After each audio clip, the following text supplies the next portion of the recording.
Shalom adik-adik semua, apa kabarnya? Luar biasa. Yuk kita mau segera mulai acara sekolah minggu kita mau segera memuji Tuhan. Tapi sebelumnya kita mau berdoa terlebih dahulu. Semuanya lipat tangan, kita mau berdoa. Tuhan Yesus, terima kasih Tuhan untuk penyertaan Tuhan sepanjang minggu ini. Dan sebentar kami akan segera memulai acara sekolah minggu kami. Kami akan segera memuji Tuhan. Tuhan tolong, hanya di dalam nama Tuhan Yesus kami sudah berdoa dan mengucap syukur. Haleluya. Amin. Kita menyanyikan happy ya ya ya, happy ya ya ya.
berdoa lagi dulu ya, supaya firman Tuhan menjadi berkat buat kita semua. Mari lagi tutup matanya, lipat tangannya, kita berdoa kepada Tuhan. Bapa yang baik, terima kasih buat hari ini kami sudah memuji Tuhan, kami sudah memuliakan nama Tuhan, dan biarlah saat ini kami mau dengar cerita firman Tuhan. Tuhan Yesus, tolong kami semua untuk bisa menjadi anak-anak yang mendengar firman Tuhan dengan baik. Kami masukkan dalam hati kami, tapi bukan cuma itu Tuhan, tapi kami mau Tuhan tolong kami juga untuk kami bisa melakukan firman Tuhan di dalam hidup kami hari lepas hari, dan biarlah nama Tuhan yang dimuliakan dalam kehidupan kami semua. Terima kasih Bapa, berkati firman-Mu ini Tuhan, di dalam nama Tuhan Yesus Kristus kami sambut firman-Mu. Haleluya, amin. Nah adik-adik semua, hari ini kakak mau cerita tentang seorang ibu yang sudah lama menikah tapi belum punya anak. Ceritanya ada di dalam 1 Samuel, kitab 1 Samuel pasal yang pertama ayat 1 sampai 28 ya. Nanti adik-adik bisa baca setelah ibadah online ini ya, ibadah sekolah minggu online kita, adik-adik bisa baca di rumah ya. Nah, nggak dibaca di sini, tapi kakak mau ceritain aja nih di dalam 1 Samuel pasal 1 ayat 1 sampai 28 itu ceritanya tentang seorang ibu ya yang sudah lama menikah tapi belum punya anak, dan dia mengalami banyak sekali tekanan atau masalah atau kesedihan-kesedihan di dalam hatinya, karena dia sering diejek, sering kalau zaman sekarang bilangnya dibully gitu ya. Nah, kita belajar nanti dari ibu ini, cerita ini, bagaimana kita harus bersikap ya. Nah, seorang ibu ini sudah lama menikah tidak punya anak ya, lalu dia bingung, kok saya sering kali mendapat ejekan dan lain sebagainya, hati saya merasa sedih, hati saya hancur gitu ya.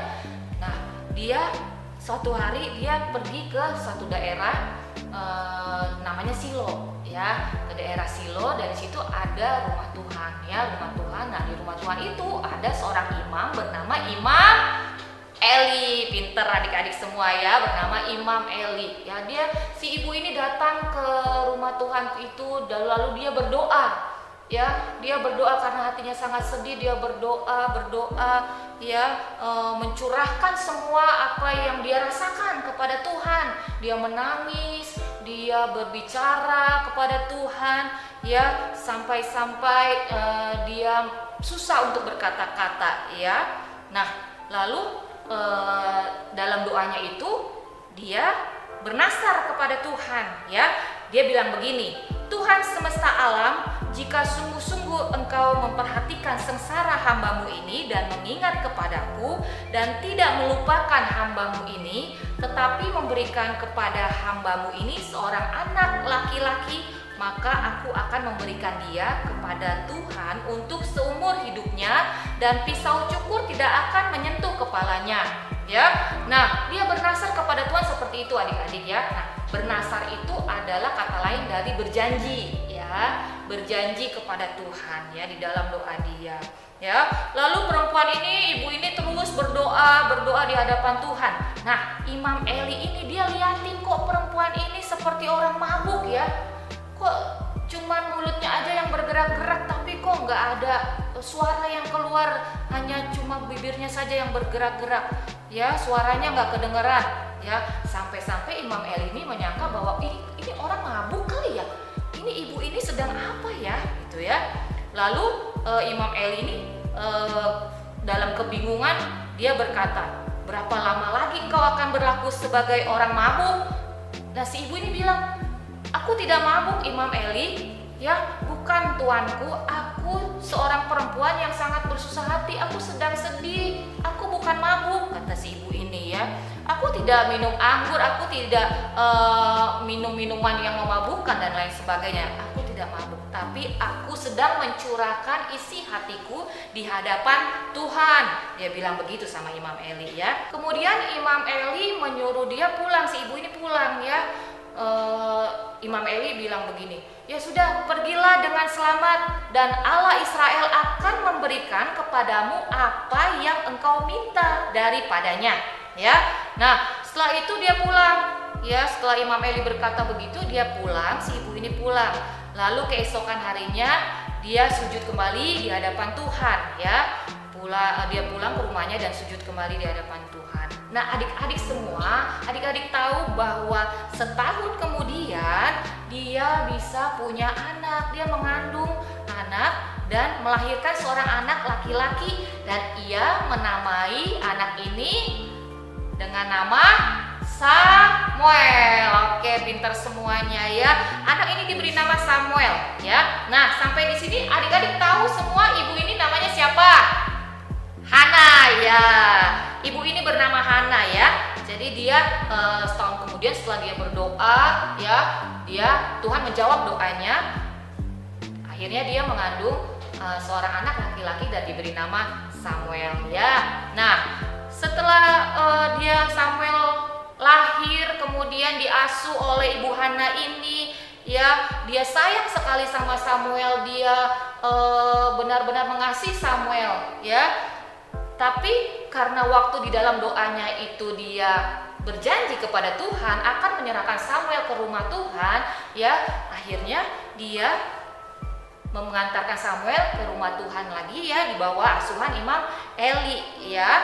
Nah, di ayat 27 nih bilang begini, untuk mendapatkan anak inilah aku berdoa dan Tuhan telah memberikan kepadaku apa yang kuminta daripadanya, maka aku pun menyerahkannya kepada Tuhan.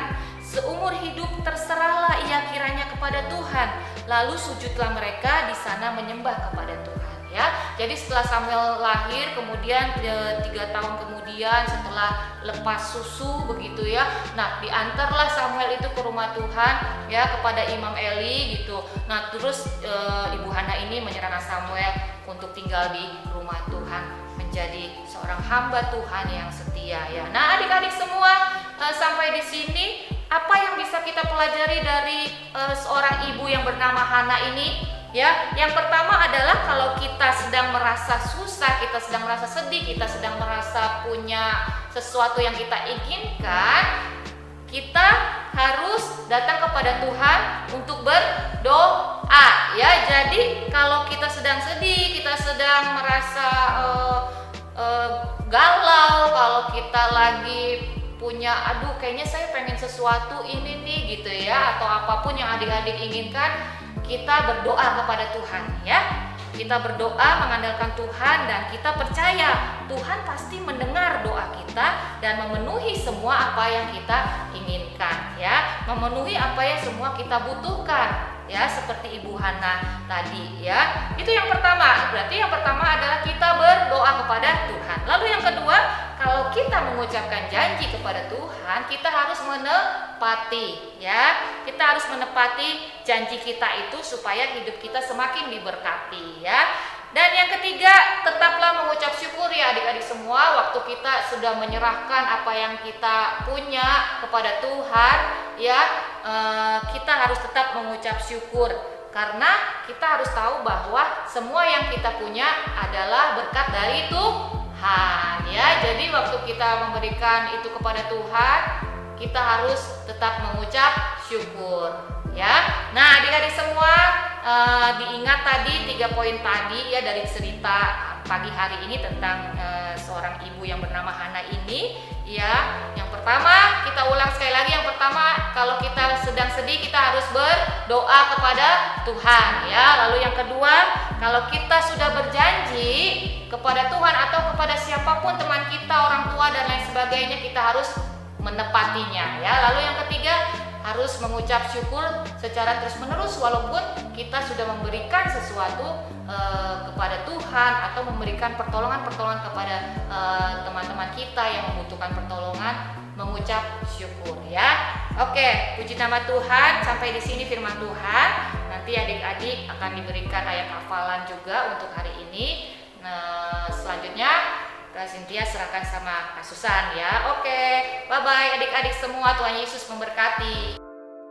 Halo adik-adik, tadi kita sudah memuji Tuhan, kita juga sudah mendengarkan firman Tuhan yang sudah disampaikan oleh Katia.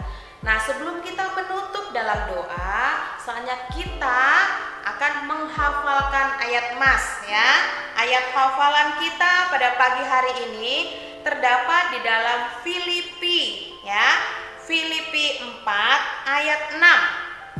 Oke, ayat mas kita pada pagi hari ini di dalam Filipi 4 ayat 6. Bunyinya seperti ini.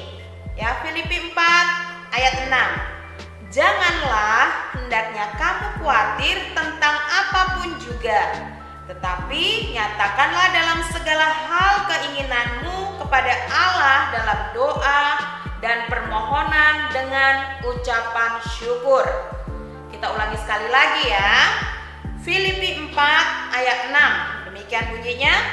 Janganlah hendaknya kamu khawatir tentang apapun juga, tetapi nyatakanlah dalam segala hal keinginanmu kepada Allah dalam doa dan permohonan dengan ucapan syukur.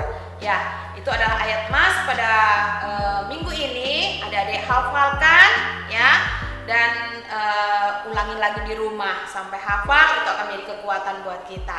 Nah, saatnya kita akan menutup ibadah kita pada pagi hari ini. Kita lipat tangan, tutup mata, kita akan berdoa. Bapa di dalam surga, kembali kami datang kepadamu, bersyukur buat hari ini kami boleh memuji dan meninggikan nama Tuhan. Kami juga sudah mendengarkan firman-Mu. Biarlah firman yang telah kami dengar boleh menjadi berkat dan kekuatan bagi kami. Kami belajar untuk selalu berdoa, bertekun di dalam Tuhan, mengucap syukur, dan kami boleh menepati setiap janji kami kepada Tuhan. Pakai setiap kami, berkati setiap kami, dan berkati semua guru-guru yang sudah melayaninya. Tuhan, biarlah kami senantiasa memuliakan Kau dalam kehidupan kami, sehingga Tuhan menyertai dalam kehidupan kami. Berkati sepanjang minggu yang akan kami lalui, Tuhan senantiasa berikan kesehatan, kekuatan, dan pertolongan Tuhan nyata bagi kami. Di dalam nama Tuhan Yesus Kristus kami sudah berdoa dan mengucap syukur. Haleluya. Amin. Sampai jumpa minggu depan adik-adik. Tuhan Yesus memberkati.